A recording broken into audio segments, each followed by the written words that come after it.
to Oh, forgive medical debt. We're ready, Jonelle. Okay.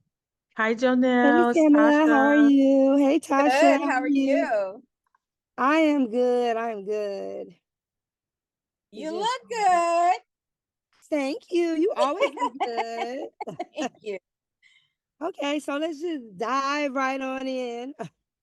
Um, the character of Rose, did you have to dig deep to get into that character, or did you see like a lot of yourself in Rose? Because you just give me Rose vibes of caring for about people naturally.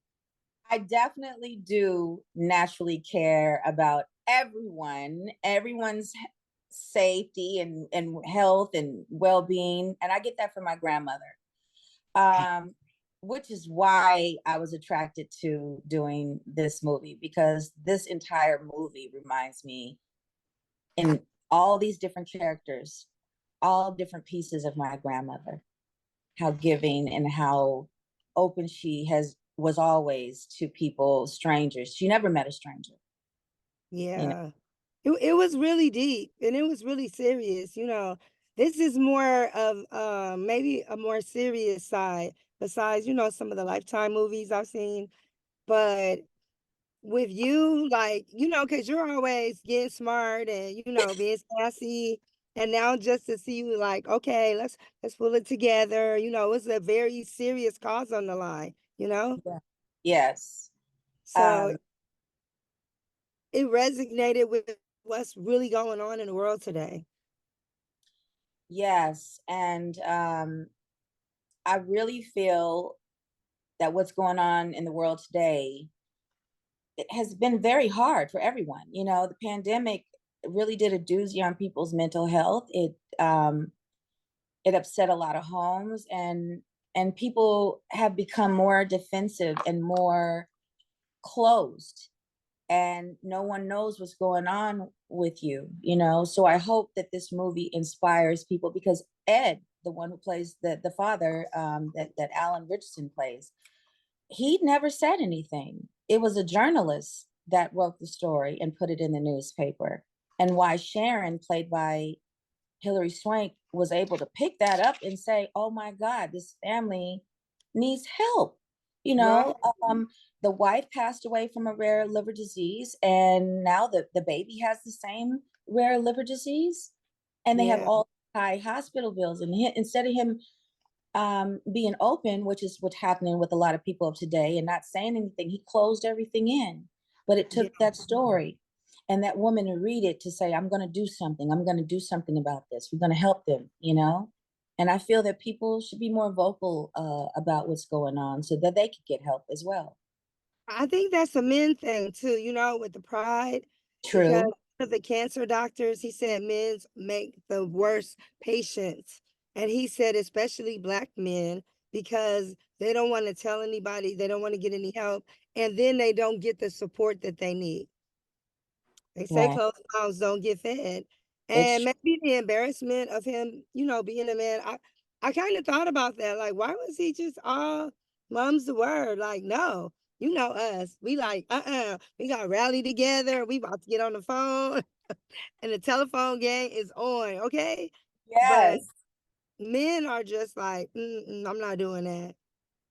And I think it's because they have been bred to be so strong. But just because you have an illness or you have to do something about it doesn't make you a weak individual. It means you need to correct that so that you can have a great quality of life. And Yeah. that has to do a lot with them feeling that they have to be so testosterone fueled.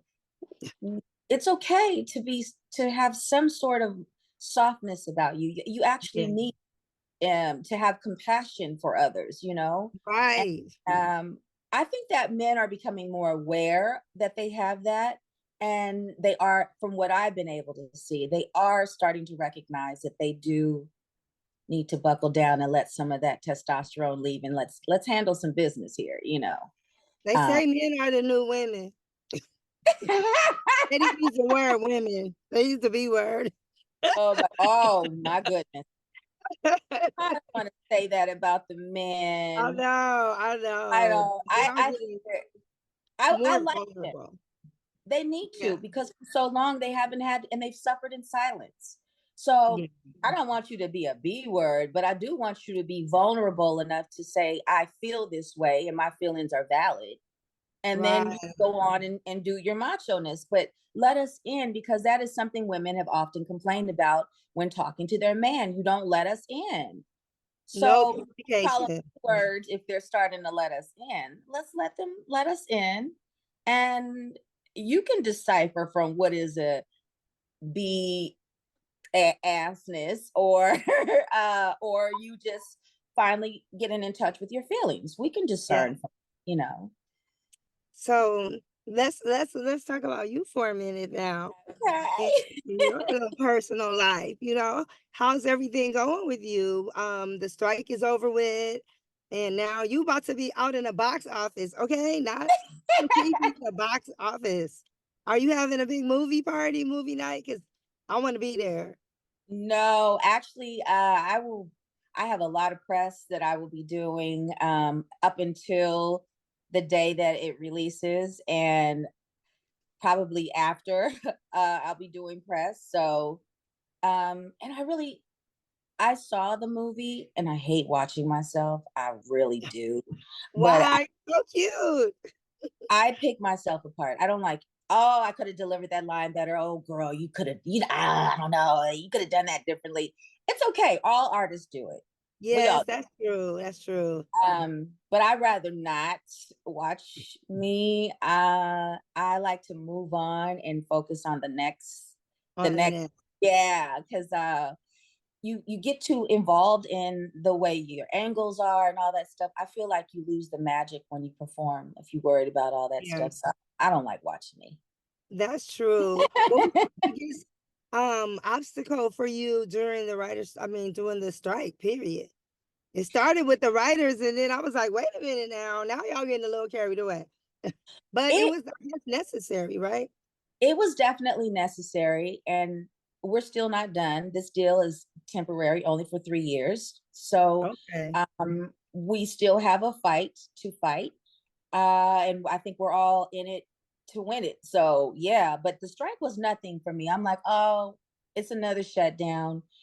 I got to find something creative to do. So usually, it's the summer holiday from when the strike decided it was going to happen. It's like summertime, so I didn't let that bother me because I did whatever I would do summer anyway. But then as it started getting into August, September, I'm like, wait Right. a minute. So I decided with my friends, let's play like little kids. Let's make up something. And we were outside, and in my backyard, I have a nest of crows. And oh my God, I just did the thumbs up and it showed up. I have a nest of crows. And so they were like, oh my God, you're the queen of crows. I'm like, why? Because I have a nest. And so, back there sipping our wine, giggling. And I was like, I'm gonna be the queen of crows. So I made up this Halloween character, the queen of Wow. crows. She's a rock witch, and she comes as Mary Poppins in a sense. If you call her, she'll come. She's not like all witches that are evil and crony. She's like Love it. and she rocks out, because rock and roll, everybody thinks rock and roll is not something that our culture started, when it truly Right. is. And The so I'm ACDC like, did that. I'm gonna be a rock and roll witch. So now it's a thing that I do. I'm gonna do it every year. I'm gonna shoot music videos, doing karaoke, and being wacky and very over the top, like Elvira, because I I love love. Elvira. Did you put it on Facebook? I put it on Instagram, and I think everybody was like, "What in the hell is she on?" Oh, you gotta put it on Facebook and get paid for those plays. Oh, I okay. know that Country Wayne was around here making $3 million a year on Facebook. What? That when they offered him $4 million for his page, he was like, "Wait a minute, Country Wayne, we gonna have a little conference call, okay? right? The actors is leaving network and going over there to his studio I love it. shooting with an iPhone." But Heck. I don't want to get off the track. But yeah, make that Facebook money, girl. If Okay. anybody's gonna do it, I know that you're gonna do it. You look amazing. I don't know the secret to the fountain of youth that you got going on over there. I don't know how you look younger, 20 years younger, Oh 20 my years God. later. I don't get it, but whatever you're doing, keep at it. I love the film. I'm happy to see you in the box office, and I'm happy to see you being progressive and still happy and, you know, just living life. You gotta go. Thank you. Life is to be lived, not to be Life is stressed to be over. lived. Yes. Okay. Hey, this is Tamala Jones, and you're upscale with Joe now, my girl. Whoa. Thank you so much. Thank you for your time. Thank you, Chris. Thanks, Sasha. Janelle. You have to have empathy, and your faith must be so strong right now that you have been through already a lot of rough things in life, and you've come out all right every single time. This is just a little different. This pandemic's a little different from the things that you've gone through, but you will be all right. You just have to have faith in that. This movie shows that. And the fact that it's based on a true story is incentive enough for the people that will see it to know that, yeah, I need to up my faith meter and have a little bit more faith than what I've been having, because I'm blessed. I'm able to wake up every morning, see, taste, smell, feel, breathe, walk. I have all of my limbs. I have all of my organs. They are working properly.